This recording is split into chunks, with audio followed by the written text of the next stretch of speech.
The broadcast is now starting. All attendees are in listen-only mode. Hello, everyone, and welcome to the WorldTeach Namibia Year webinar. We are so excited to have you on the line. My name is Caitlin Ivester. I'm the Director of Communications at WorldTeach, and I'm really eager to share more about our program in Namibia with you tonight.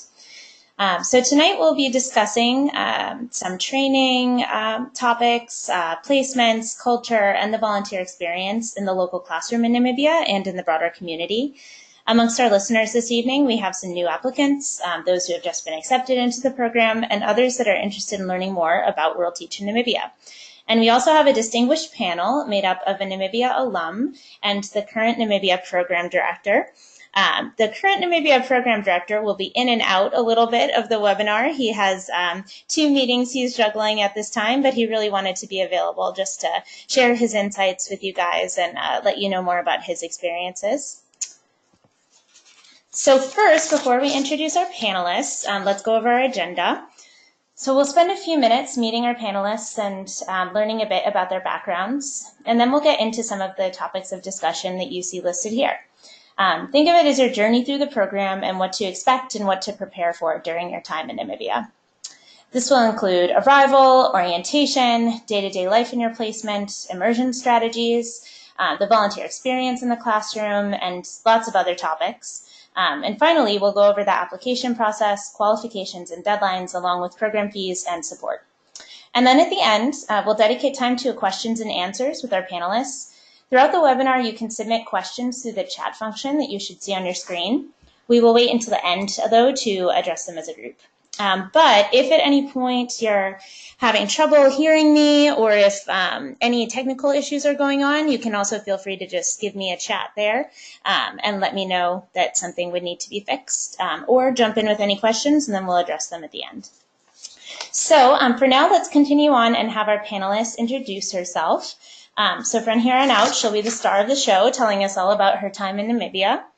So first we'll have Jordon Frank. We're very lucky to have at the moment, one representative of the Namibia program joining us tonight. And Jordon is an alum of the 2013 program. So I'll have you introduce yourself, Jordon, first. So Jordon, if you could tell us, where were you placed in Namibia during your time there, and where are you and what are you up to now? Hi, thanks, Caitlin. So I was placed in a small village in the south of Namibia called Arwab, which is in the Karis region, south of Windhoek, where I think less people get placed, but still I really enjoyed having a different experience from a lot of people in the north. And now I just moved back to Buffalo, New York, after spending some time doing development work in Vietnam with an organization called Population Services International. So I was there for 10 months, and now I'm back at home looking for a job potentially in DC or on the West Coast, but haven't quite figured it out yet. Still just trying to adjust. That's awesome, Jordon. Thanks for sharing that. And so it's clear you've got a pretty international bent. May I ask if you can remember back to 2012, how did you first hear about WorldTeach, or what made you want to go on the program? I first found WorldTeach because I wasn't ready to make the 2-year-long commitment that the Peace Corps requires, but I wanted to push myself outside of my comfort zone that I'd grown up in and gone to school in.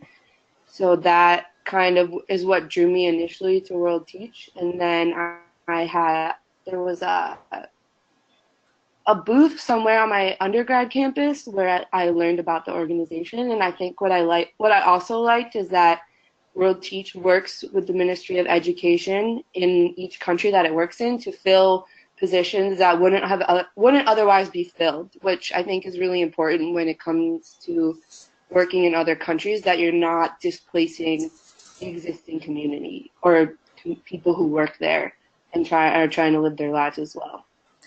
That's awesome, Jordon. Thank you for going into more detail on that. I completely agree with you, and it's my favorite aspect of our mission, just how much in concert we work with local institutions and local communities to fill local needs that are specified to that place. So Great. Thank you so much. And you'll see that we have Brett McSpadden here. He's that one right in the middle in the blue shirt in that photo. He will maybe be able to jump in and out of the webinar. He, like I said, was double booked, but he's hopefully going to be able to jump in. Either way, he is the current program director of the Namibia and South Africa programs, but he was a field director for 2 years in Namibia, as well as a Namibia volunteer alum in 2011. So he has a wealth of information. And even if he's not available to join us tonight, we will definitely have him as a resource for anyone who has further questions about his experience, since he's kind of been there at all levels. Great. Okay, so thank you, Jordan, for sharing that information about your background. And from here on out, let's dive into the program. So every WorldTeach program starts with an orientation. And for your programs, that orientation is 3 to 4 weeks. So I think one of the questions I'll ask you first, Jordan, is where did you guys stay during orientation? And what would you say are some of the important topics that you learned about during orientation? We stayed at a hostel out really close to the city center of Windhoek, and I really liked it because not only did we get to, we had a space for our orientation, facilitation meetings, whatever you call them, but we also got to mingle with people that were staying at the hostel as well, and also the owners of the hostel were really nice and really knowledgeable on different things going on in Windhoek. So I really enjoyed that aspect. And then what was the second question? I'm sorry. Oh, no, you're fine. I definitely lumped that in with the other one. But the question is just, what would you say, what did you guys cover in orientation? What are some of the topics that you learned about? So going into WorldTeach, I had absolutely no teaching experience. I had gone to school for international studies and diplomacy. So orientation, I think, was essential for me to build those skills, at least have a base background on how to lesson plan, how to year plan, what the Ministry of Education requires for its teachers, and how to tailor your planning to make sure you covered all the requirements that the kids would eventually be tested on by the Ministry of Education. So that was really useful. And then also learning about culture in Namibia and how to approach your job, I think, is super important as well, and I really enjoyed that aspect. Yeah, absolutely. Even if you are a teacher in another culture, those skills don't always translate over the same way to a new one. So there's definitely a really big focus on teacher training, but then cultural differences within that particular country that you're in and how to be most effective as a teacher there. Yeah. And was there anything, Jordan, that surprised you in orientation, or anything that surprised you kind of when you began your time in Namibia those first few weeks? I think the more surprising aspect was definitely when I moved to my placement. I think being in orientation, you're very much you're comforted by the fact that you're with a bunch of other people who are also from the United States going through the same process. And Brett, who's also my field director, is really supportive and really just a good leader in general. So I think I was more shocked when I got to my placement a little bit, because you do have to figure it out a little bit and just take your time and ease into it. And you don't always know what's going on, and you don't always know where to go or where you're supposed to be. So that was probably the most surprising thing for me. In addition, I think when I was in Namibia, the network for connecting with the outside world wasn't built up as it is now, I believe. So I wasn't really able to contact family as easily as I thought. So that was also pretty shocking, but at the same time, you learn ways to get around it and you adjust and you figure it out. So positive ending on a culturally shocking story, I guess. That's awesome. And yeah, I will say that since you started at the very end of 2013 and went through 2014, there definitely have been some changes. It's amazing how quickly the world has progressed digitally in the last few years. And I did a WorldTeach program in 2008. And now, when I was in Costa Rica in my tiny little village, I don't think there was one computer at all in the village. You had to go on a bus 5 hours away to get internet at all. And now I have my little host sisters poking me on Facebook all the time. So there's there's been a lot of change in the last few years. So, and that can really depend on your placement too. In Namibia, you might have a wide variety of connectivity to the outside world. So that's definitely something that can be on a case-by-case basis, and we're happy to give you more information about specific placements. Well, that actually, Jordon, is because you mentioned moving on to your placement from orientation, and I think this is a good question that goes along with that. Would you say, is there anything volunteers should sort of bring beforehand to help them in the adjustment to this new country and culture? Anything that you would have as advice for new volunteers to bring with them or prepare with? The thing that helps me the most when it comes to like moving to a new country is bringing a few things from home that make me feel like that place is my home, whether it be a poster or a tapestry or a picture, whatever it is. Having those like little things to like make your space your home is, and a place you can go to decompress after a really long day is super important in my opinion. And then this is going to sound really strange, but also like maybe peanut butter you really like or some chocolate or something, just like on the back burner, because sometimes it takes really long to get packages in Namibia, and like if you're having a really bad day or you're having a really good day, it's just nice to like have those things that remind you of home, and you can just feel like comforted for the moment. That's great. I don't know about our audience, but I relate very strongly to the second one, so I didn't think it was a weird answer at all. It makes a lot of sense to me. So those comfort foods really bring me a lot of comfort, so I understand that that piece of advice. I think it's a good one. It's kind of nice to have that familiar item that you can, at a moment you really need it, you can break it out and enjoy it. So that's great. Awesome. Well, from there, as you mentioned, Jordon, after orientation, you're ready to head off to your placements. So I'd like to just have Jordon share some of her insights about her community. And feel free to pepper in any other details or questions I haven't asked. But I guess we'll start off with, what was your living situation like? What were the housing, the accommodations, the community, the commute, all those sorts of things? What would you say that those things were like? I think I got really lucky in my living situation because I had an entire house to myself that was off one of the hostels that students stayed in.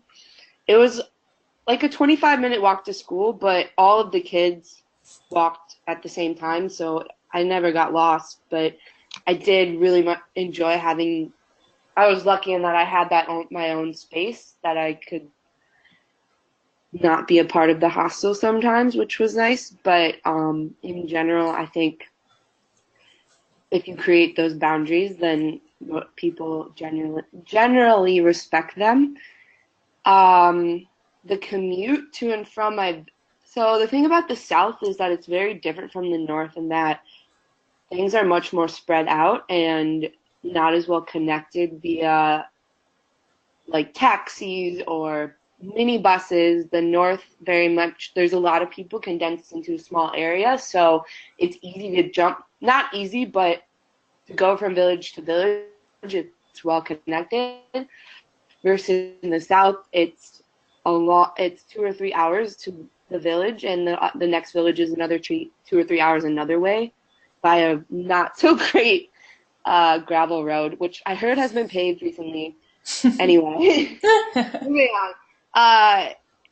So that wasn't too difficult because my village also had like a small grocery store and an ATM machine. While it didn't always work, like it wasn't impossible. The only thing that we didn't have was a bank. So when I did get paid on a month-to-month basis, I had to go back to the main city in the South and deal with that there. But the community, I really liked. I really enjoyed the people that I became friends with, and I still talk to some of them today. It does take time to develop relationships and get to know people, and I think in the United States we're very much used to like opening up ourselves right off the bat and like those relationships coming pretty easy versus I think in Namibia and then also in other countries I've spent time in that takes a little bit more time, and I think as long as you go into a situation knowing that and willing to put in the work, then you will come out with an amazing experience and friends for the rest of your life. That's wonderful to hear you say, Jordon. And I think in my 4+ years working at U.S. staff and in WorldTeach, I've heard that sort of sentiment over and over, that the people that you meet and the relationships you make, no matter how tough it can feel in the beginning to make those connections, are always worth it in the end. So it's nice to hear that from you.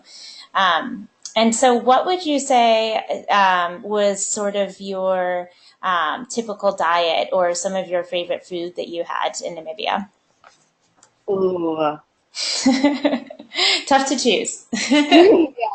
Well, so in Namibia there's this thing called a braai, and it's pretty much like it's a party, but it's also focused around the braai, which is this type of grill, but they don't grill on an open flame. They wait until all like the wood cooks down and you just have embers.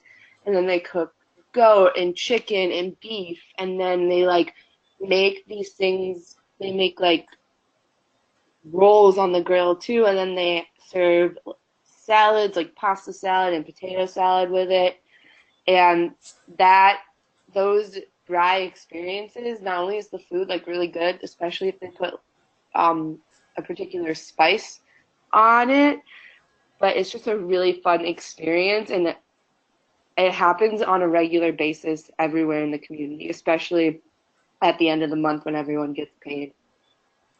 But so I think just like that entire experience, I think food is so tied into like an experience, and that's why I think all of the dry food is so important to me. And I think that was my favorite part, or favorite foods. I can't pick one. It's more of just like that whole experience. That's really great. And I'm sure, you can like, if you picture it in your mind now, that event, you're just like picturing the smells and the people and the sights of that fire with burning down to its embers, and then the taste of everything they were making. And I'm sure it's just like an experience you'll never forget. And that's really cool that that's one of your favorite memories. So great. Well, then I did have a question that if Brett were on the line, I'd be giving to him, but I think that Jordon, you might have some insights to it as well. So is there anything that you'd like to address about safety or kind of any impression that you had about safety in your community? Um, I lived in a very small community and I always felt safe. I never felt, I think, I mean, everyone knows everyone and everything that's going on. You're in a fishbowl sometimes, so you feel really safe walking around at night. And if you're going to visit a friend or if you're walking home from school, like, you never had to be concerned.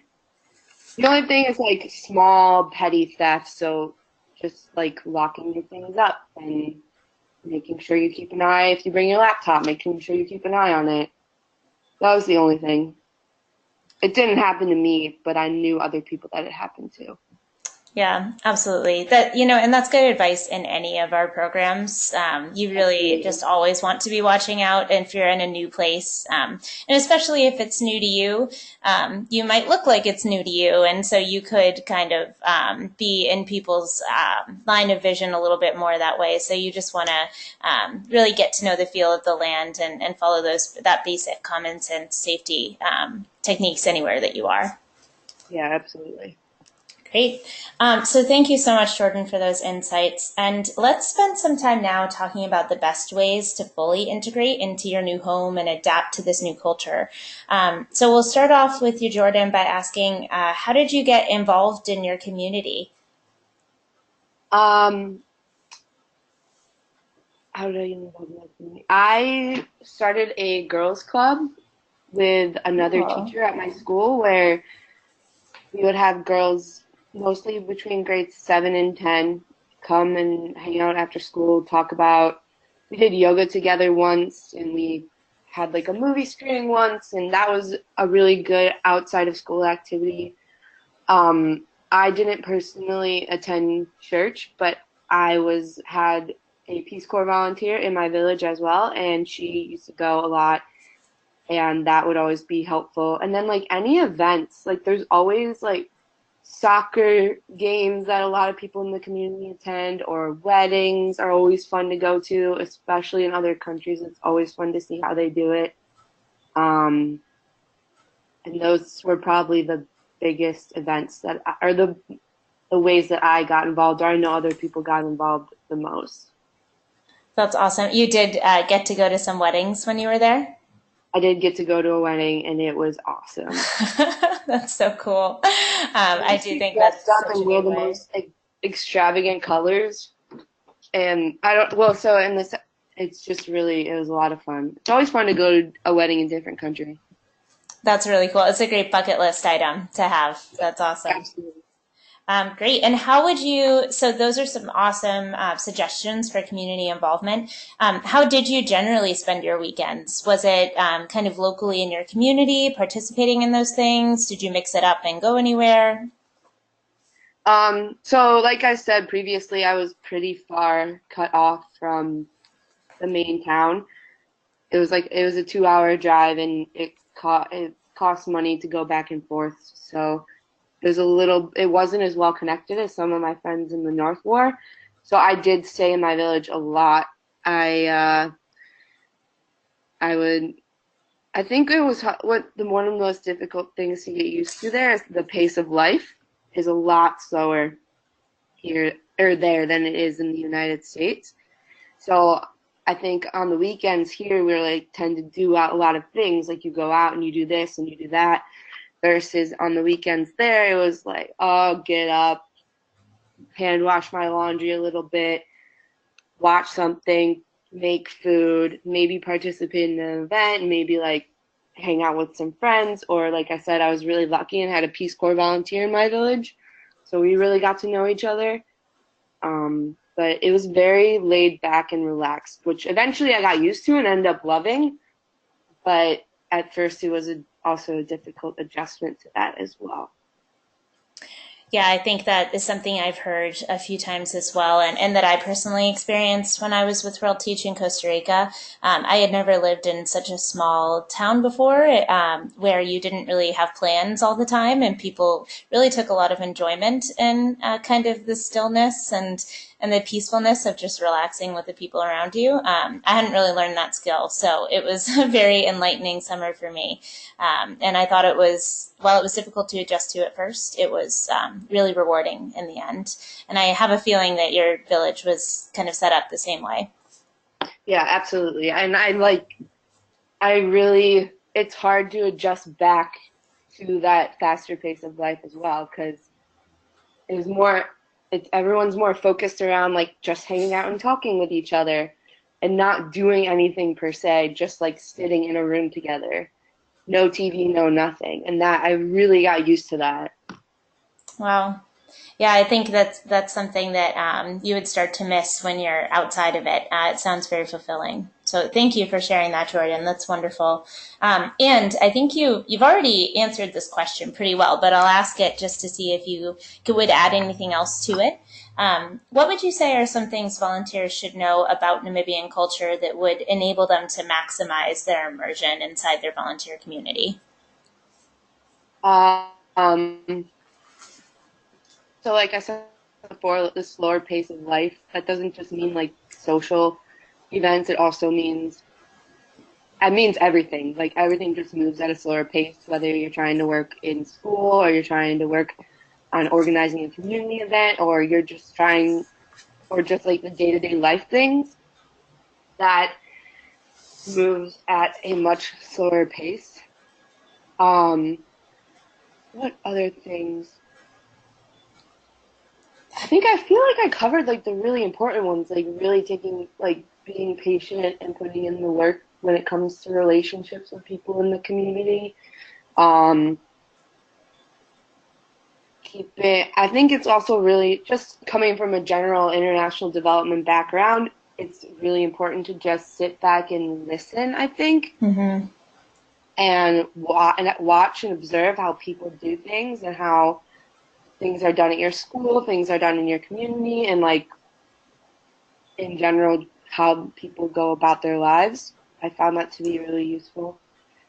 And just listening, I think I said that. What else is there? I guess going off the part about how things move at a slower pace, just having a lot of patience for that as well.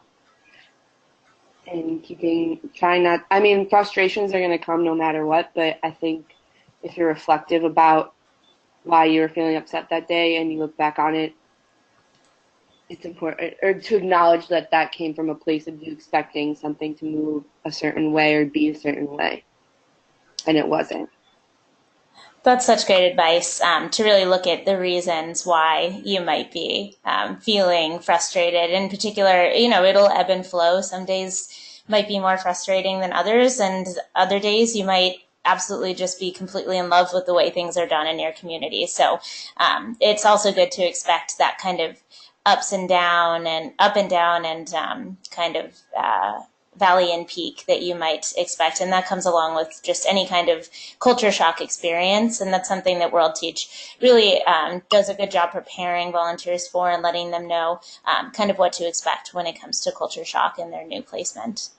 Yeah, absolutely. Awesome. Great. Well, Jordon, thank you for sharing that. And I think this applies really, really well to our next topic, the reason we're all headed to Namibia to begin with, to teach. I know from my own time spent teaching abroad, just that the impact that my students and the school had on my experience was immeasurable. And I have so many fond memories of my time as a teacher in my community. So with that, Jordon, I'd like to ask you some of the following questions. So we'll start with, what was your day-to-day teaching schedule at the school? And what sort of resources did you have in the classroom? My day-to-day teaching schedule, I taught from anywhere, so there's 9 periods in a day. I taught anywhere from 5 to 8 periods, depending on the day. The 8-period long days were definitely more difficult and challenging than the 5, but my schedule changed, I think, once throughout the year. And as far as resources go, I think that also kind of depends on what region you're in and how much access you have to like new tech, but there's always textbooks. There's always an English textbook or a math textbook, whichever class you're teaching.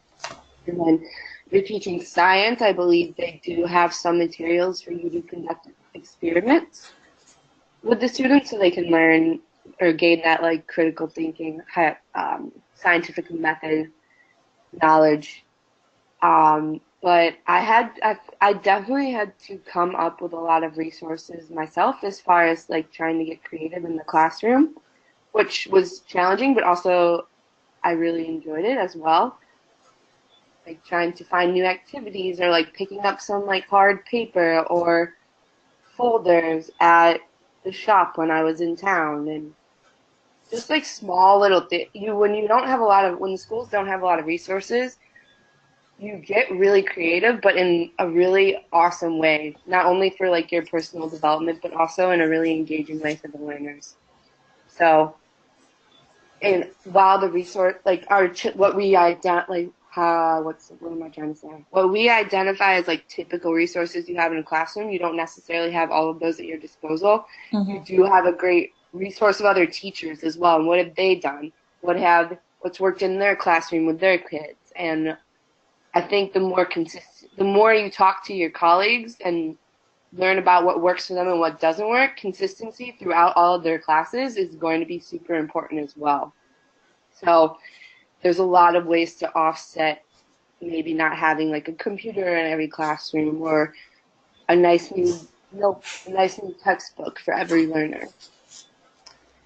That's awesome. I also found that my most valuable resource by far in every place I've ever taught is the teaching staff that's familiar with that school and that culture and that can help you out with ideas.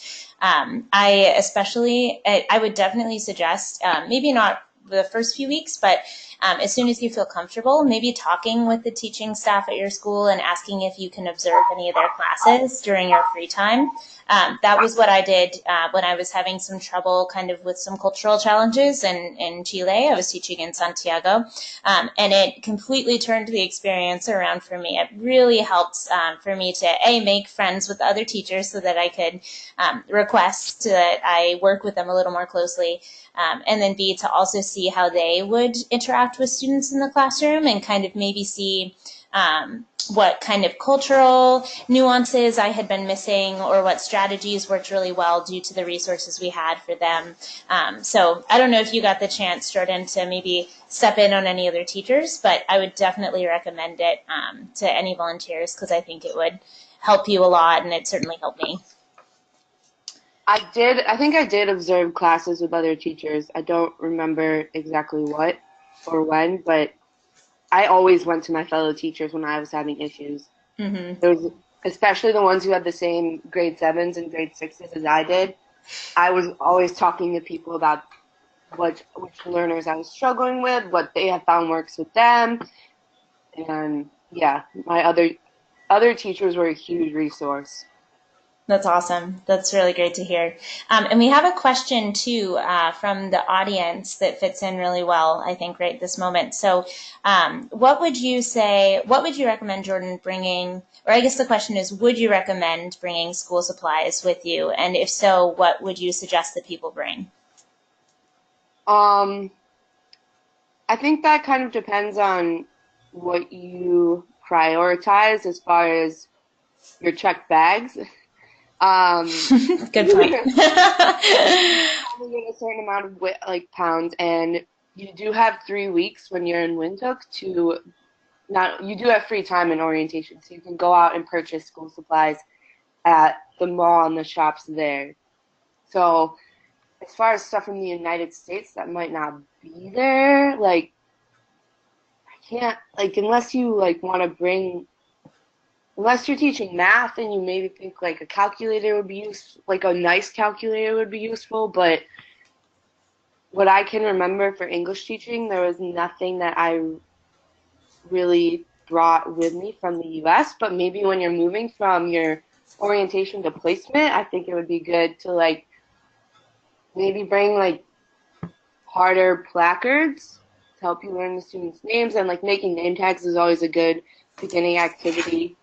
Um, Also like organizational stuff. Each kid has like a English book that they bring to class, and they're not very durable. So I always had my learners keep their books in the classroom, and a good way, so maybe like a good system for organizing that, or stuff you'd want to decorate your classroom with, or like different I don't. It also kind of depends on.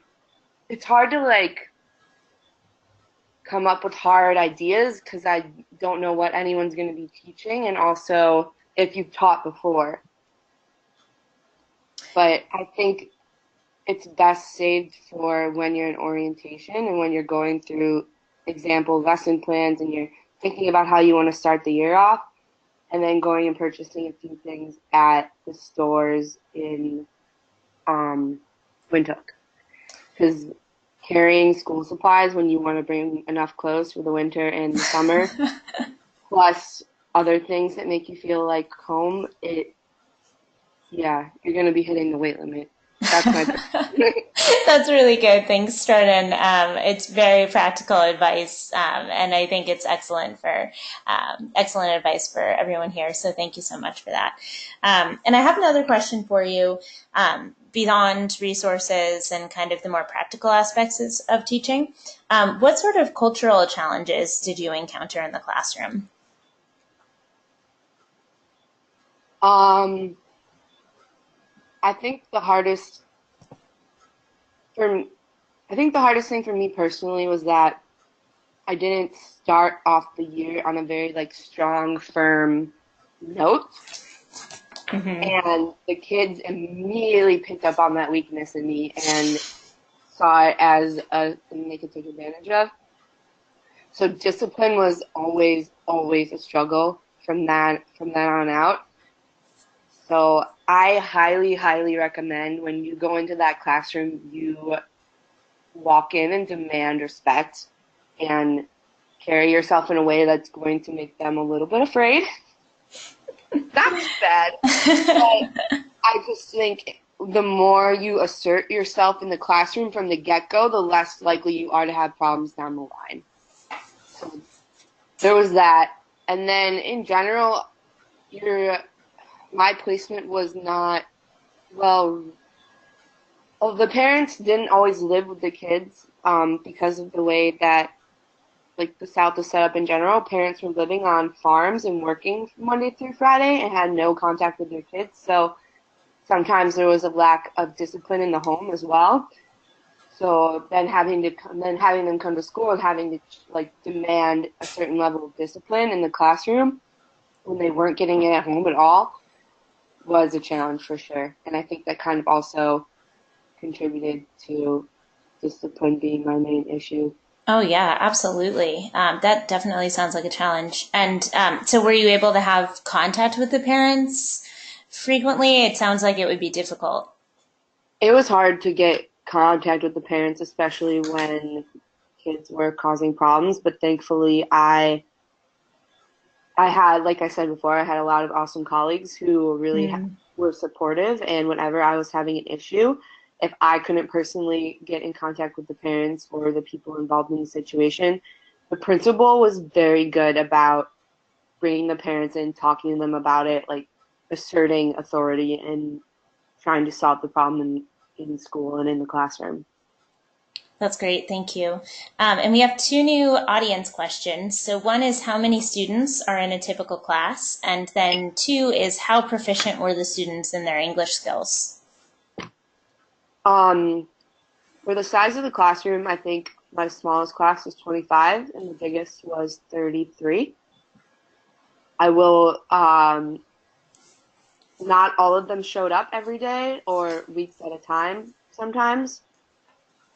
So that kind of also like it was somewhere between 25 and 30 every day.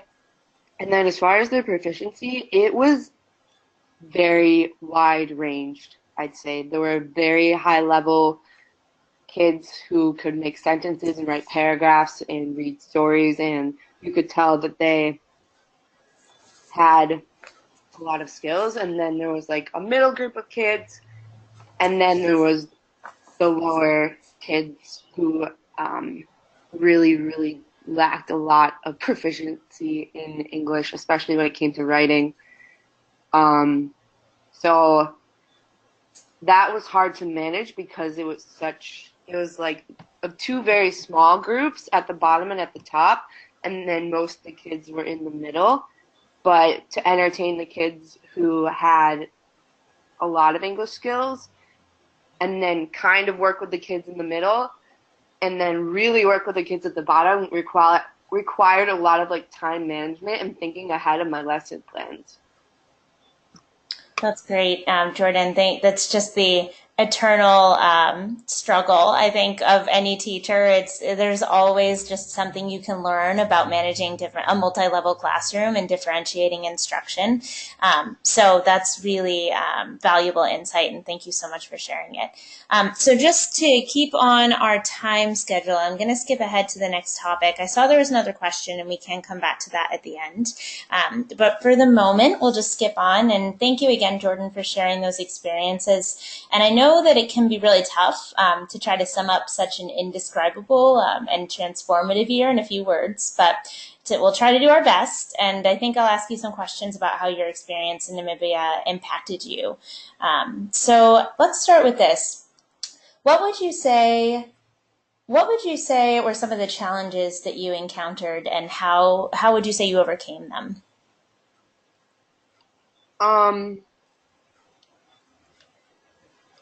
I would say this is a hard question. Sure. You can come back to it too if you want and think about it. challenges and how I overcame them. I guess feeling it was my first time abroad for a long period of time, and feeling disconnected from my traditional was it comfort, not only in other people but in food and just everything. So that was really difficult, but I think the way I overcame it the most is, like I talked about before, really investing in relationships.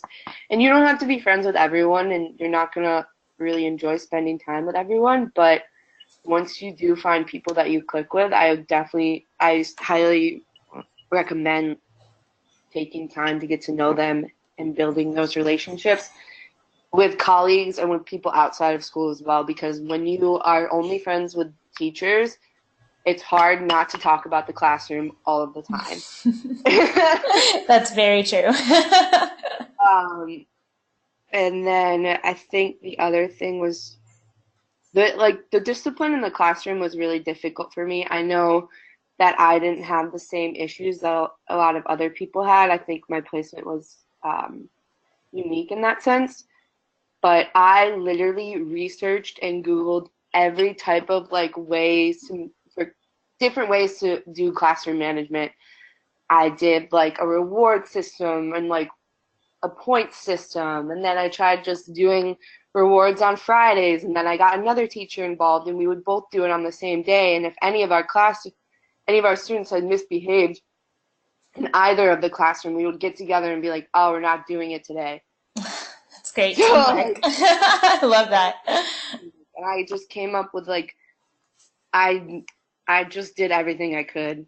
Sometimes I would leave the classroom, and sometimes I would get my department head to come in and help me out, and I did what I had to do. When you really don't have another choice when you're just trying to get through a lesson some days. And they're usually more not willing to listen on Friday afternoon. Yep. Another universal experience, I think. Yeah, absolutely. Thank you for sharing those challenges.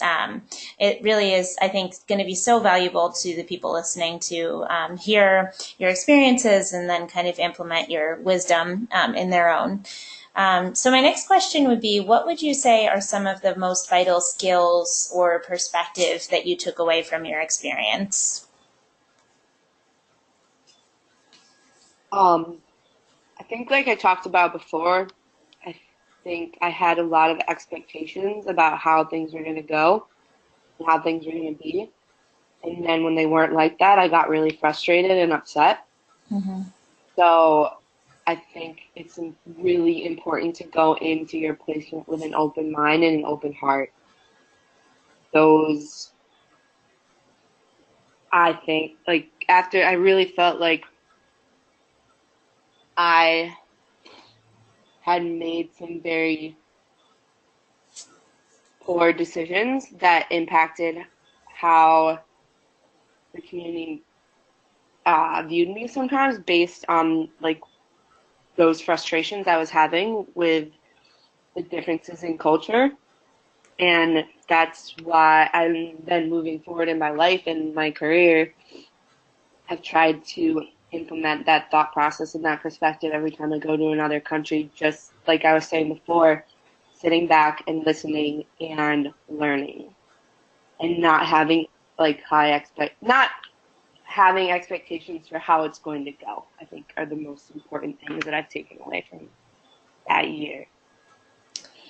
Yeah, thank you, Jordon. That was really, really eloquent. And I think that a lot of volunteers, and I personally can relate to that a lot. You know, I think back to some of the decisions that I would make when I was abroad, and I can see now how, you know, maybe it was all of the expectations I had about the way things should be. Should's that kind of that dirty word, you know, should is going to get you in trouble when you're living abroad sometimes. And it's really hard to divorce your expectations from reality. But it seems like you were really reflective in your time there, and that you have been since, and that was something that you learned really well from your year. So thank you for sharing that. And my next question would be, what are, I suppose, some of your favorite memories from living in Namibia? I think the weekends when I would have like certain learners would come to my house and want to color and draw pictures or just watch a movie with me or walk around outside. Like I really cherish those memories and I still keep every single drawing. I brought them back with me and I keep them upstairs. So that was really special. And like I said, I did, by the end of my year, I did make some really good friends, two colleagues, and then the Peace Corps volunteer in my village. And I still talk to them today. And I even last summer was in Southern Africa and went back and visited Namibia and I saw them. And it was the most amazing few days of my entire experience last summer, just to see them again and still feel like nothing had changed. And then the rise that I was talking about before, I really missed that. And just the slow pace of life. Like I really got used to that and I really loved it. And then coming back and having to be at places on time and having to make plans and just not, or like make solid plans, like be at a specific place at a specific time. I was like, what's going on? This is not how it is. But those are probably the things I miss and still miss to this day. And also, I think once you develop a relationship with your community, and even not like a strong relationship, but once you start reaching out and going out and trying to make friends, people very much welcome you into their homes with open arms. You might not be best friends right away, but they will literally give you the sweater off their back and feed you till you're so full, even though they can't really afford to be feeding another human. Wow. And I found that experience across a variety of African countries. I don't want to make like a huge generalization and say it's an entire continent because it's huge. But I miss that as well. That's great, Jordon. Thank you for sharing those lovely sentiments and really just lovely stories. So before we open it up to a question and answer session, we have a few minutes for that. I'll just cover a few of the logistics relating to the application process and the deadline. So you can see a lot of the details here. The important points are that the program deadline is November 1st, 2018. So you would really need to submit your application before then. And from that day, the visa process is going to come rolling at you really, really fast. So you probably want to submit your application quite a bit sooner than that deadline, but we are accepting applications up until then. And then you would hear back definitely within 2 weeks from completing your application. Materials that you would need to submit are a resume, personal statement, and a reference. And then you'd have one interview with a member of the WorldTeach staff. So I will also mention our TEFL certification. You can earn the TEFL certification through the program, and I definitely encourage you to look more into that on our website, as it's a really helpful certification to have behind you if you think you might want to teach continuing on in the future, and especially teach internationally. The next thing that I'll go over briefly as well, because I want to leave enough time for questions that I see rolling in, are the logistics and fees. So you would, as a selected volunteer for our Namibia Year program, you would receive a generous grant from the Kristen Linnea Skavarla Foundation. Kristen is an alum of our Namibia program several years ago. And the contribution to the program is $2,490. And it goes towards the following items that you see listed here, including a monthly living stipend of 2,750 Namibian currency per month, as well as the comprehensive orientation that we talked about, a mid-service and end-of-service training, supplemental overseas health and emergency evacuation insurance, 24-hour field support. Jordon mentioned Brett, her field director. Our current field director is Damaris, and Brett's here with us in the U.S. office. But Damaris is really great and also would be happy to offer herself as a resource to answer any questions that you guys have. as well as pre-departure preparation and visa assistance. So definitely feel free to look more into these on our website and to reach out to me with any questions or to my colleague Alex at admissions@worldteach.org. So if you email info or admissions@worldteach.org, we're happy to answer any of the questions that you have. All right, so we'll go to the Q&A section, and we have quite a few already. Let's start with this question. So did you, Jordon, cook your own food on a daily basis? What was kind of your daily food preparation schedule like? I did. I did cook a lot of my own. I actually cooked all of my meals except for lunch sometimes. There were people in the community that sold like prepared lunch meals, or you could just get like this thing they call fat cakes, which is a fried ball of sweet dough. It's really good. Or, that sounds good. Or French fries if you just like want to eat something quick and it's a small lunch. But yeah, I cooked a lot. Awesome, thank you. And let's see, we have a few other kind of logistical questions too. So what was the weather like? Do you feel you packed the right clothes? So, like I said previously, I was in the South, which is very different from the North, especially weather-wise. It's a lot colder, and I was not prepared at all. I did not bring any like coats or scarves or hats or anything, and I found all of those things to be necessary. For me, personally, it's a lot warmer in the north and it's a lot more humid as well, and I think that kind of contributed to not feeling the cold weather as much. But the south is a lot drier and colder, and there's no central heating. So if you do get placed down there, I definitely recommend bringing some light winter clothing. That's really great advice, Jordon. Thank you. And that relates well to another question that we have an attendee asking, which is just if you gave preference to your teaching placement, housing, or your city before going. I'll extend that question to you too, Jordon, but I'll add that we do have a form that upon acceptance you fill out called a volunteer profile form. And on that form, you do list your preferences. So if you have a specific grade level preference or a specific community preference or any sort of special accommodation that you would like us to know about, that's something that you could put on that form, and then we do our best to match you up according to your preferences. So did you, I think in the year that you went, Jordon, we still had that system going. Were you able to kind of let us know about your preferences before you departed? I think I remember that, yes. Yeah. Sorry, it was like... No, it was a while ago. Yeah. No worries. Yeah, I think that's definitely something we had going back then. And you know, as Jordon has been saying, the placements are really different, which means that necessitates that sort of system, just making sure that people are prepared for the placement that they're going to. So that's something you can definitely feel free to ask me more questions about. And a similar clothing related question, what were your teaching clothes like?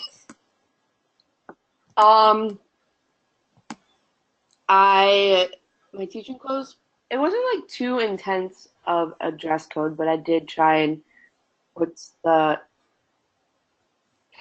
business casual. Oh yeah.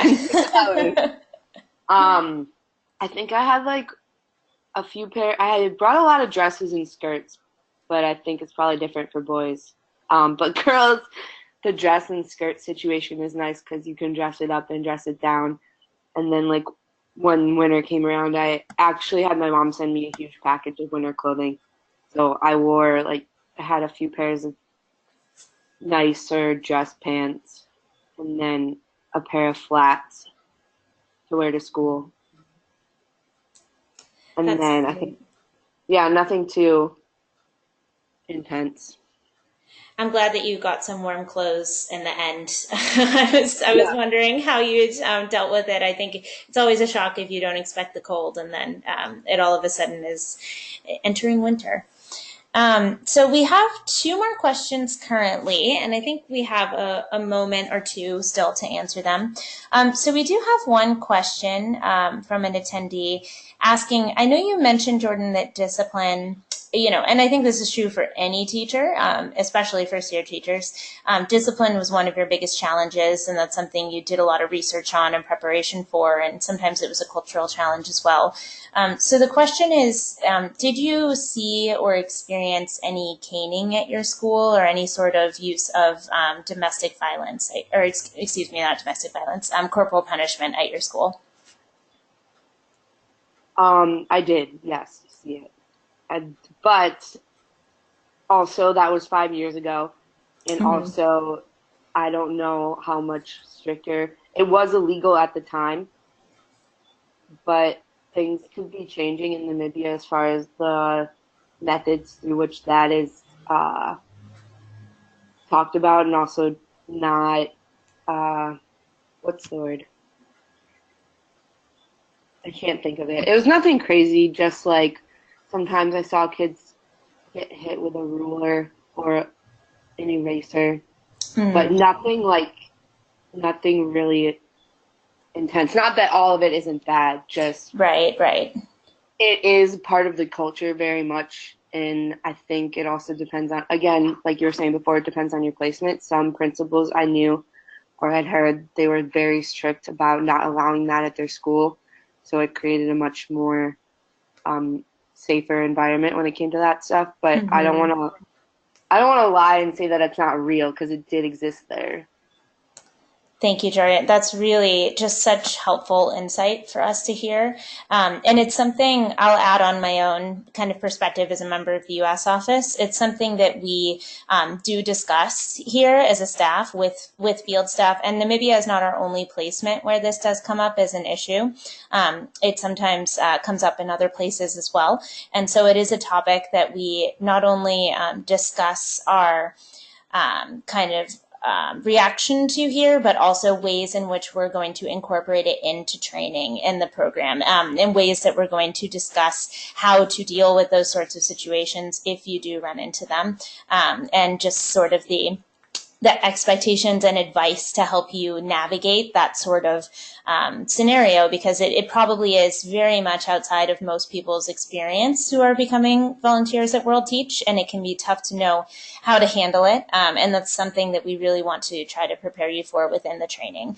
So it's something that we discuss as well in the home office. So thank you, Jordon. I appreciate your perspective on that. And we just have one more question. So this one you may have touched on a little bit before, but how often did you interact with the other cohort members? You've mentioned that you were in a different region, and that you guys were scattered throughout North and South. Did you have any chances to get together or hang out together or travel together?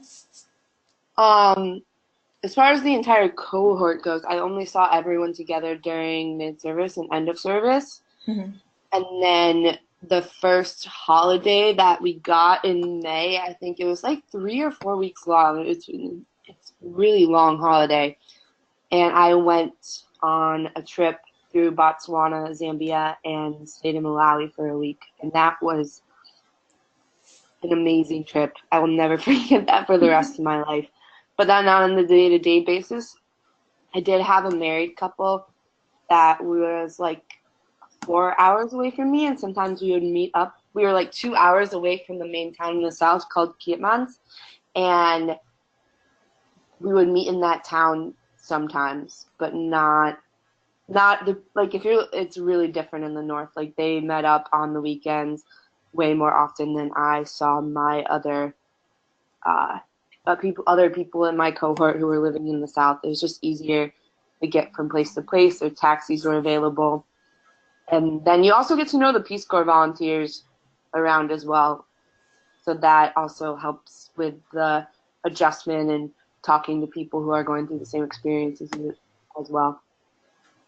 Awesome, Jordon. Thank you. That's really helpful to know. And we were talking before about the volunteer profile form where you write out preferences. That's something you can indicate as well. You know, if you do want to be in a placement that has more opportunities for connection with the cohort and hanging out with people from the cohort, that's something that you can write on that form, and we'll take it into account when we're making placements. So definitely something that you can tell us about as well. So I do see Brett McSpadden has joined us just at the end of the webinar. So I'll just actually unmute you for a second, Brett, and let you introduce yourself quickly, just as a program director and somebody who is a resource for the Namibia program. So Brett, can you hear us? Yes, thank you. I apologize that I'm late. I got my times mixed up. I'm a graduate student out here in Boulder, Colorado, as well as a program director for the Namibia program. I've been with WorldTeach since I was a volunteer in 2011 and managed the program in 2013 and 14 in Namibia, and then have been the program director for the last 3 years since February of 2015. This program is near and dear to my heart. So, I'm always happy to answer questions. I'm not sure if Caitlin shared my Namibia email, but you can always reach me at wtnamibia@worldteach.org. Again, that's wtnamibia@worldteach.org. Always happy to answer any questions you guys have about the program, and we're looking forward to an awesome 2019 school year. Awesome. Thanks so much, Brett. We really appreciate you hopping on. And since we have answered all the questions that were brought up during the webinar, we'll be on our way to signing off, but I'd like to give a really, really big thank you to Jordon. Thank you so much, not only for being such an informative and engaging panelist, but for doing it all by yourself, too. That's pretty impressive. You've been telling us all about your experiences for this whole hour, so we really appreciate you taking the time and sharing them. Thank you so much. Yeah, no problem. Also, if anyone wants to contact me as well, I'm more than willing to answer questions via email or talk about anything else that someone who may have questions later down the line has. That's so great, Jordon. Thank you. And I can definitely, if you guys reach out to me, I can connect you with Jordon and get you guys started on your questions. And I know that I can do that for Brett as well. So, all right, this is where we'll come to an end. Thank you all so much again for attending. Feel free to reach out with any questions. And in the meantime, I hope you guys have a great evening. Thanks so much for coming.